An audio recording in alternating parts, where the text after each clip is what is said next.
साथियों, ये भी एक बहुत बड़ा षड्यंत्र था, बहुत बड़ी साजिश थी, क्योंकि इसमें वो फेल हो गए और आप लोगों की, करोड़ों लोगों की दुआएं काम कर गई।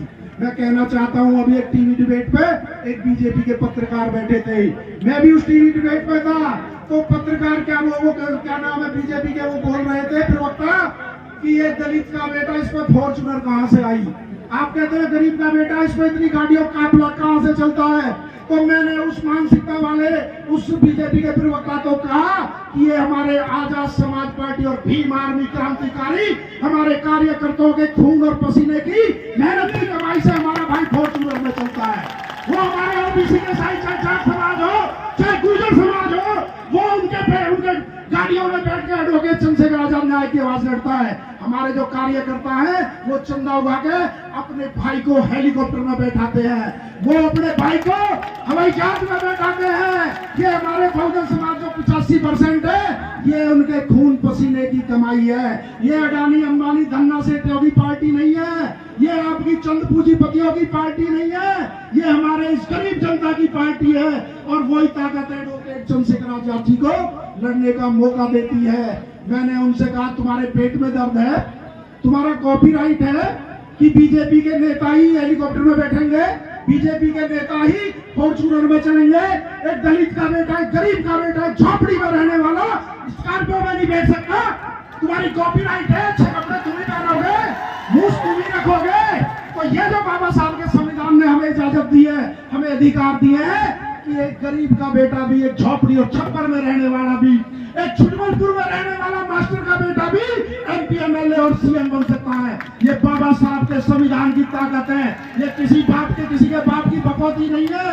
और बाबा साहब का संविधान हमें अपने हक और अधिकारों के लड़ने के लिए प्रेरणा देता है। क्योंकि भाई, जो हमारे बहुत सारे साथी कह रहे थे, भाई आपकी तबीयत ठीक नहीं है, आप भरतपुर का प्रोग्राम कैंसिल कर दो, लेकिन हमारा भाई वो शेर है, वो बहुजन नायक है। लाख पीड़ा होने के बावजूद भी कई सौ किलोमीटर का सफर तय करके मेरे अपने समाज के इन महापुरुषों के दर्शन के लिए, इतनी पीड़ा होने के लिए भी आपके बीच में एम्बुलेंस में लेट के आपके बीच आपसे मिलने के लिए आया है। मैं कहना चाहता हूं भाइयों, चूक मत कर देना। ऐसे नेता सदियों में पैदा होते हैं, युगों में पैदा होते हैं। बाबा साहब के बाद मान्यवर साहब और मान्यवर के साथ बाद में एडवोकेट चंद्रशेखर आजाद जी। आपने प्यार सम्मान बहुत दिया उन्हें, आपने दुआएं बहुत दी, लेकिन जब तक आप वोट की ताकत देकर वोट किसी और को दोगे तो वो डबल नुकसान करती है।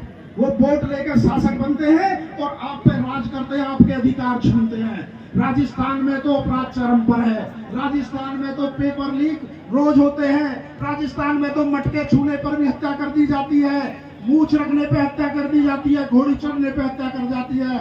ये मौका जो 2023 का है, ये आपको भुनाना पड़ेगा। ये यदि आप चूक गए तो 5 साल आप सड़कों पर मुकदमे झेलोगे, 5 साल सड़कों पे आपको फिर संघर्ष करना पड़ेगा।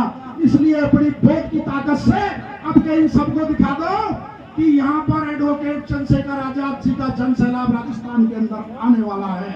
अंत में मैं अपनी 2 बात कहकर अपनी बात समाप्त करूंगा, और ये 2 लाइनें मेरी भीम आर्मी और आजाद समाज पार्टी को समर्पित है, मेरे एक कार्यकर्ता को समर्पित है कि जुल्म के साए में लब खोलेगा कौन, और यदि हम भी चुप रहे तो बोलेगा कौन। जय भीम, जय भारत, बहुत बहुत धन्यवाद।